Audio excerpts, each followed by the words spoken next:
Guys, so we've got Kane Lackey's first gen in the shop this week, and we're doing a 47 RE swap. So it was a factory automatic truck with the A518. He wanted a transmission with lockup, a little bit more drivability and holding power. So we've got the ticket for him. He's going to go with the Comp 1 unit from us, so should do everything he'll ever need. While it's in here in the shop, we're going to do a fuel pin and a governor spring and tune the pump and just kind of get it to move out of its own way. We've got a lot of stuff taken out right now. I got the A518 out. We're going to keep the MP205 transfer case. We've got it all the way down to the block basically. We're going to put a new second gen adapter plate in it and a second gen starter in order for it to all work. But that's kind of where we're at right now. We're going to mount the external transmission cooler up under the bed and all that good stuff to keep it cool, because the first gen coolers up in front and the grill, they're only about that big and they have overheating issues. So we're gonna fix all that, throw a transmission in today, hopefully. We have to make our own cross member, so guys, most people have questions about that, so stay tuned for that portion of it.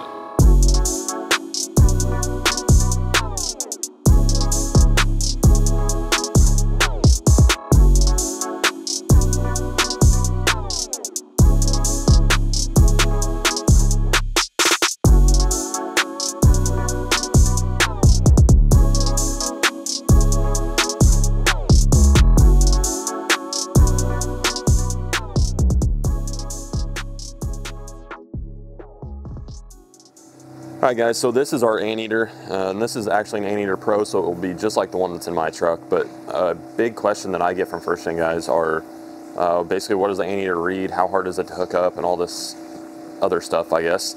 It is very, very simple. So on the transmission side, you literally have your 8-pin connector that goes on the top of the trans, pretty self-explanatory there, and then you've got your speed sensor that goes on your overdrive housing on the trans, and that's it. You don't lose your factory speed sensor because that's on the transfer case on these trucks. Very straightforward, very easy. That's how you hook it up on the trans side. Then your blue wire is your TPS tap that will go on the top of the pump onto your TPS. Typically it's the middle wire. And then you've just got your power and ground, which I usually hook up the anteaters to key on power. That's how I would recommend you hook them up. And then obviously you just need a ground. So that is literally it, besides your big bulkhead connection that hooks up to the anteater itself. The module that you fasten to wherever you would like, really. But that's all there is to these things. There's nothing to them, and they're very user friendly. And once you get the tuning settled, it's very drivable. The truck shifts itself and does what it's supposed to do. So that's a little breakdown on the anteater. What do you want, Jimmy? You're good with this now, right? Do you need it? No, I need the trans jack. This is the one that stays in your box, right? You need the trans jack? Yeah. I need it now. You don't need the trans jack. You already put the trans in this thing. I'm taking it back out. No. Go get the other one. No. Yeah, you want help with the converter? Bastard. No, Jerome, why do you think I just need help with everything? Want some help? No. That's not on. Yes, it is. That is not on. I'm 100% confident that's on. That is not on. You're not on. I will show you if you take it off. No. I'm going to take it off and you're going to be like, huh.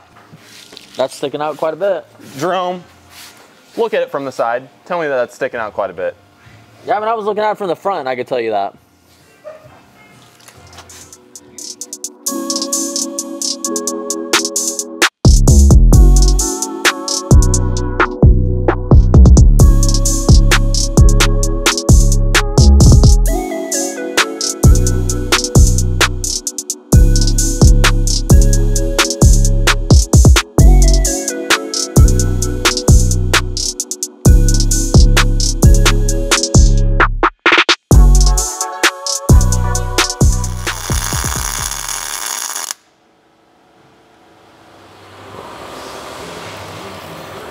Hurry up, I'm getting tired.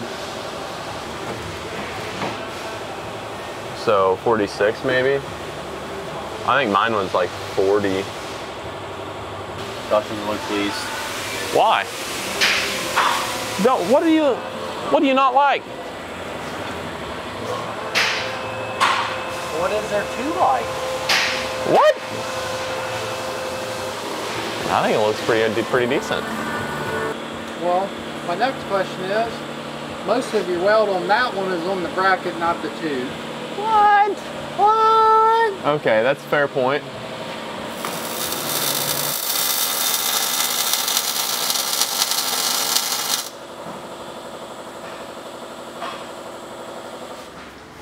That's a lot better. Damn. I wouldn't Put me to say it's shame.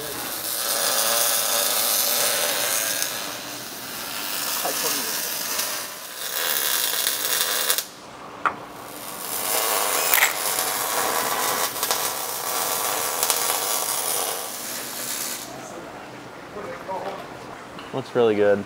Let's hear it. Who's your daddy? You, definitely. Gavin get showed up again or what? Yes, again. Gavin's welds. Over here. I painted over them on purpose, so What paint makes everything look better. Gavin's welds. Okay. Josh's welds unpainted. I don't want to talk about it. Gavin's look better. Thank you. Thank you. Yeah, much better. Josh, He's not lying to make me feel better Josh, at all. try harder.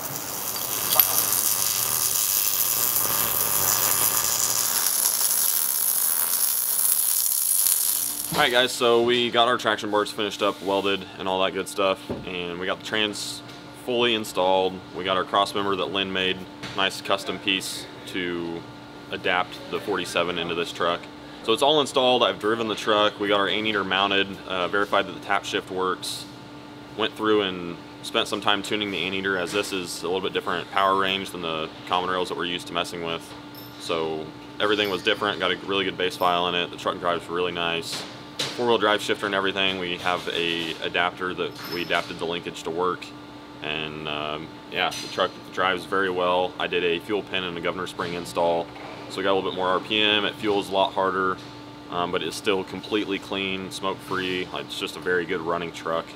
And it'll be much peppier to drive around. It moves out of its own way. If you get into it, downshifts and gets after it really good. So it'd be hard to complain.